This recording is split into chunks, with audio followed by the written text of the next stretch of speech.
तो welcome back dear student, आपका फिर से स्वागत है फार्मा गाइड हिंदी के इस नए वीडियो में। तो स्टूडेंट, आज हम डी फार्मेसी फर्स्ट ईयर का फार्मास्यूटिक्स जो है उसका introduction to the different dosage form जो है देखने वाले। तो डियर स्टूडेंट, आपको क्या करना है, आर.एम. मेहता का ये बुक है, आर.एम. मेहता का बुक आपको परचेस करना है या फिर आपके पास होगा तो उस बुक से आप जो है वो पढ़ सकते। तो देखिए स्टूडेंट, मैं इस बुक से ही आपको पूरा सिलेबस जो है पढ़ाऊंगा। तो यहाँ पर जो है पहला चैप्टर है हमारा introduction to different dosage form.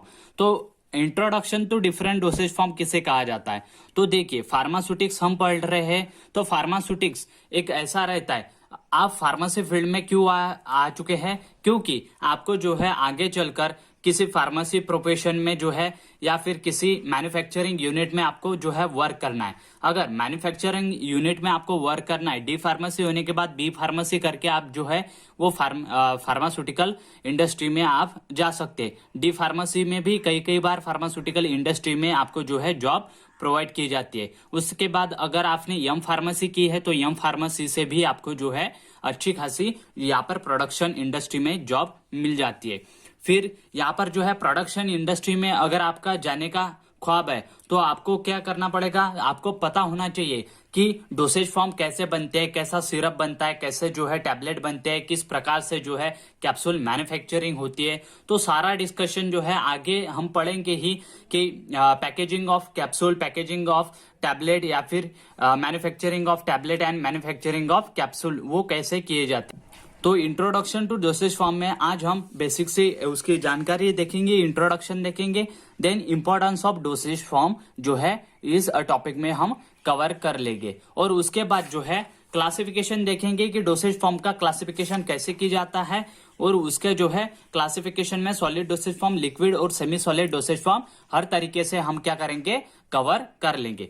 तो देखते हैं introduction to different dosage form में क्या है। और ड्रग में भी डिफाइन है। सबसे पहले क्या है, ड्रग की बेसिक सी डेफिनेशन है। तो ड्रग की बेसिक सी डेफिनेशन जो है आपको 1 से लेकर 2 मार्क्स के बीच में जो है आपको फाइनल एग्जामिनेशन में पूछी जाती है। तो ड्रग किसे कहा जाता है? ड्रग में be define as a agent. Drug किसे कहा जाता है? एजेंट या फिर chemical substances intended for the use in the diagnosis. Intended for the use in the diagnosis मतलब डायग्नोसिस, कोई भी डिसीज अगर बॉडी में ऑकर होता है, अगर आपको तकलीफ होती है तो उस डिसीज को डायग्नोज मतलब एनालाइज करने के लिए, वो डिसीज है कौन सा वो जानने के लिए जो केमिकल सब्सटेंसेस हम बॉडी में एंटर करते हैं उन्हें हम ड्रग कहते हैं। Then diagnosis, mitigation, treatment and cure और the prevention of disease in the man and other animal. तो देखिए, जो डिसीज है उसे डायग्नोज करने के लिए, उसके बाद उसका ट्रीटमेंट करने के लिए और उससे जो है प्रिवेंशन करने के लिए जो केमिकल सब्सटेंसेस हम हमारे बॉडी में एंटर करते हैं, जैसे कि मैन में एंटर करते हैं और एनी अदर एनिमल में एंटर करते हैं, उन केमिकल सब्सटेंसेस को या फिर उन एजेंट्स को हम क्या कहते हैं? उन एजेंट को हम ड्रग्स बुलाते हैं। तो ड्रग्स क्या है? ड्रग्स में be define as an agent intended for the use in the diagnosis, mitigation, treatment, cure और the prevention of disease in the man और इन अदर एनिमल। तो इस प्रकार से ड्रग की बेसिक सी डेफिनेशन है। उसके बाद drug are rarely administered in their original pure state. तो देखिए, ड्रग जो है वो ओरिजिनली प्योर स्टेट में बॉडी में एडमिनिस्टर नहीं की जाती। क्यों? क्योंकि उसमें कुछ ट्रेसेस अमाउंट ऑफ टॉक्सिन्स रहते हैं या फिर उनका जो है किसी दूसरे कंपाउंड के साथ क्या की जाती है, उनकी कंपाउंडिंग की जाती है, उन्हें मैन्युफैक्चरिंग किया जाता है और उसके बाद ही जो है वो ड्रग एडमिनिस्टर किए जाते हैं। इसीलिए drug are rarely administered in original pure state. उसके बाद they are administered in the different dosage form after converting them into the suitable formulation. पहले ही बता दिया है कि सुटेबल फॉर्मुलेशन बनाने के बाद ही वो ड्रग को हमारे बॉडी में एडमिनिस्टर किया जाता है। Then every dosage form is a combination of drug and different kinds of non drug components, that is additive. तो देखिए, यहाँ पर एडिटिव्स की भी डेफिनेशन आ चुकी है। तो जो डोसेज फॉर्म रहते हैं, हर तरीके का डोसेज फॉर्म, सॉलिड हो, लिक्विड हो, सेमी सॉलिड हो, तो वह डोसेज फॉर्म क्या किए जाते हैं? वो कॉम्बिनेशन रहते हैं किसके? ड्रग के मतलब एक्टिव इंग्रेडिएंट के, और उसके बाद different kind of non drug component. Different kind of non drug component मतलब जिसे ही हम कहते हैं एडिटिव्स, जो कि हमारे बॉडी में कोई इफेक्ट नहीं करता, लेकिन वो एक्टिव ड्रग के साथ दिए जाते हैं। उसके बाद the additives are used to give the particular shape to the formulation. जो एडिटिव्स रहते हैं वो किस लिए फॉर्मुलेशन में डाले जाते हैं? क्योंकि जो फॉर्मुलेशन रहता है उसे पर्टिकुलर शेप प्रोवाइड करने के लिए। Then to increase it stability, उसके बाद पर्टिकुलर शेप प्रोवाइड करने के लिए एडिटिव्स डाले जाते हैं फॉर्मुलेशन में। उसके बाद वो फॉर्मुलेशन की स्टेबिलिटी मेंटेन या फिर इंक्रीज करने के लिए क्या डाले जाते हैं? एडिटिव्स डाले जाते हैं। And also to increase its palatability as well as to give more elegant to the preparation। तो क्या किया जाता है? उसकी पैलेटेबिलिटी मतलब जो ड्रग्स हम हमारे बॉडी के थ्रू मतलब ओरल रूट से लिए जाते हैं, डिफरेंट टाइप्स ऑफ रूट रहते हैं एडमिनिस्ट्रेशन ऑफ ड्रग, वो आप सेकंड ईयर में पढ़ेंगे फार्माकोलॉजी एंड टॉक्सिकोलॉजी में। तो उस प्रकार से जो पैलेटेबिलिटी मतलब अगर किसी बच्चे को कड़वी दवाई दी तो वो लेगा क्या? नहीं। तो वो कड़वी दवाई के ऊपर क्या कोटिंग की जाती है? किसकी? शुगर की। उसकी वजह से क्या किया जाता है? वो बच्चा जो है वो कड़वी दवाई भी अच्छे से ले जाता है, मतलब एडमिनिस्टर करता है अपने बॉडी में। तो पैलेटेबिलिटी इंक्रीज करने के लिए जो एडिटिव्स डाला, यहाँ पर कौन सा एडिटिव डाला हमने? शुगर डाला। क्यों? क्योंकि वो दवाई कैसी थी? वो दवाई जरा सी क्या थी? कड़ी थी। उसके बाद ये जो है इसीलिए एडिटिव्स जो है फार्मूलेशन में डाले जाते हैं। Then importance of dosage form. Dosage form किस लिए बनाते हैं? तो डोसेज फॉर्म इसलिए बनाते हैं, तो देखेंगे वन बाय वन करके। तो transformation of drug into the different dosage form is done for the following reason. जो ट्रांसफॉर्मेशन रहता है मतलब किसी भी ड्रग का एक एक्टिव इंग्रेडिएंट का एडिटिव्स का कॉम्बिनेशन बना के उसे क्या किया जाता है? ट्रांसफर किया जाता है डिफरेंट डोसेज फॉर्म में। क्यों? क्योंकि देखेंगे to provide a safe and convenient delivery to accurate dosage. जो डोसेज फॉर्म रहता है उसकी जो भी डिलीवरी मतलब एडमिनिस्ट्रेशन रहता है बॉडी में वो सेफ एंड कन्वीनियंट होना चाहिए, मतलब कोई दिक्कत वहां पर प्रोड्यूस नहीं होनी चाहिए। Then mini dosage form can be easily identified from their distinct coloured shape और आइडेंटिफाइंग मार्किंग। तो देखिए अलग अलग डोसेज फॉर्म क्या रहते हैं? वो इजीली आइडेंटिफाई रहते हैं। जैसे टैबलेट हो गया, टैबलेट कैसा रहता है? वो जरा सा हार्ड रहता है। देन कैप्सूल अगर देखा होगा, कैप्सूल सॉफ्ट रहती है। सिरप देखा होगा तो सिरप पानी के जैसा रहता है। इस तरीके से आप क्या कर सकते हैं? किसी भी मिनी डोसेज फॉर्म को क्या कर सकते हैं? इजीली आइडेंटिफाई कर सकते हैं उसके कलर से, उसके शेप से और identify marking. Then to protect the drug substances from oxidation, hydrolysis and reduction, coated tablet, for example coated tablet and sealed ampoules। तो देखिए coated tablets और सील्ड एम्पूल क्या है? एग्जाम्पल है। किस लिए जो है वो डोसेज फॉर्म का ट्रांसफॉर्मेशन किया जाता है? To protect the drug substances from oxidation, hydrolysis and reduction. जो ड्रग सब्सटेंसेस रहता है, जो एक्टिव सब्सटेंसेस रहता है, उसका ऑक्सीडेशन ना हो सके, हाइड्रोलिसिस ना हो सके और रिडक्शन ना हो सके, इसके लिए उस पर क्या की जाती है? उसे प्रोटेक्ट किया जाता है। जैसे कि कोटेड टैबलेट पे कोटिंग की जाती है ताकि अंदर का जो भी एक्टिव इंग्रेडिएंट है वो ऑक्सीडाइज ना हो सके, हाइड्रोलाइज ना हो सके और रिडक्शन उसका ना हो सके। देन चौथा पॉइंट डिस्कस करेंगे to protect the drug from the destructive effect of gastric juice that is hydrochloric acid of the stomach after the oral administration, for example enteric coated tablet.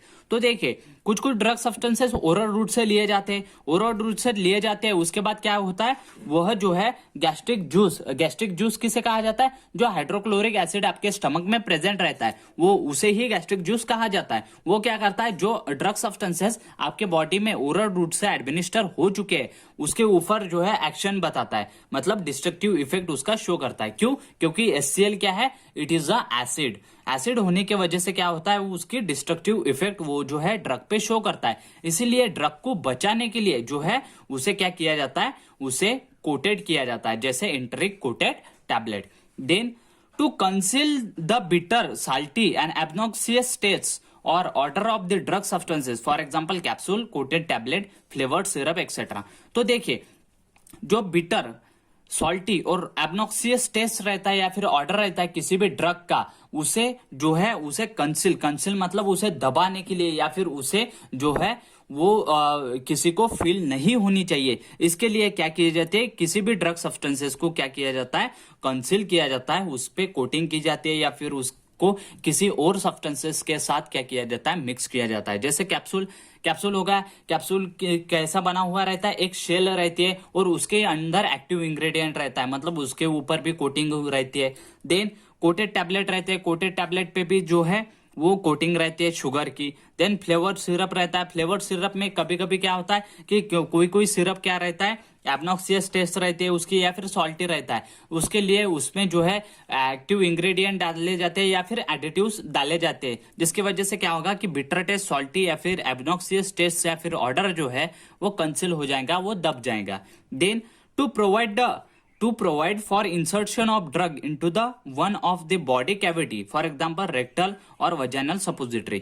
तो देखिए अगर कोई ड्रग जो है वो solid dosage form में है और सॉलिड होने की वजह से क्या होगा कि वह जो है बॉडी कैविटी में नहीं जा सकेगा, तो उसके लिए क्या किया जाता है, उस ड्रग को क्या किया जाता है, दूसरे मोड पे जो है ट्रांसफर किया जाता है। दूसरे मोड पे ट्रांसफर करने के बाद क्या किया जाता है, उसे जो है बॉडी कैविटी में इंसर्ट किया जाता है। Then to provide for the optimum drug action through the inhalation therapy, for example inhalation aerosol और inhalant। तो देखिए to provide optimum drug action through the inhalation therapy, जो इनहेलेशन थेरेपी रहते हैं जिनको अस्थमा रहता है उनके ट्रीटमेंट के लिए भी जो है वो ऑप्शनल ड्रग्स एक्शन प्रोड्यूस किए जाते हैं, जैसे इनहेलेशन एरोजोल और इनहेलेंट। इस तरीके से जो है ट्रांसफॉर्म किए जाते हैं drug. Then to provide the maximum drug action for topical administration, to provide maximum drug action for topical administration side, for example cream, ointment, ophthalmic preparation, ENT that is ear, nose and throat preparation। तो देखिए जो maximum drug की action रहती है वो होनी चाहिए, इसीलिए क्या किया जाता है, ड्रग को किसी पर्टिकुलर जो है डोसेज फॉर्म में कन्वर्ट किया जाता है, जैसे ईयर, नोज और थ्रोट प्रिपरेशन या फिर ऑप्थेल्मिक प्रिपरेशन हो गए, ऑइंटमेंट हो गए, क्रीम्स हो गए। उसके बाद 9 पॉइंट है to provide the sustained release action through the controlled release mechanism, for example sustained release tablet, capsule, suspension.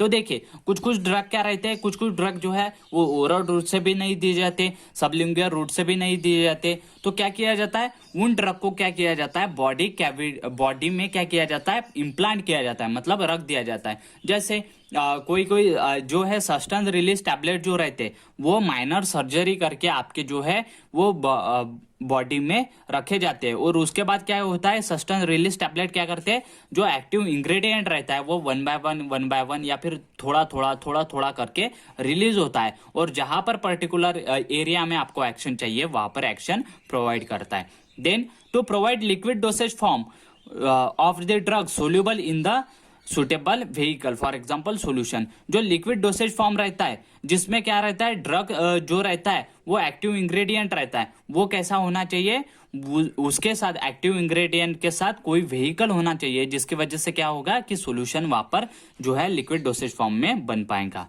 Then to provide the liquid preparation of the drug which are insoluble and unstable in different vehicle, for example suspension.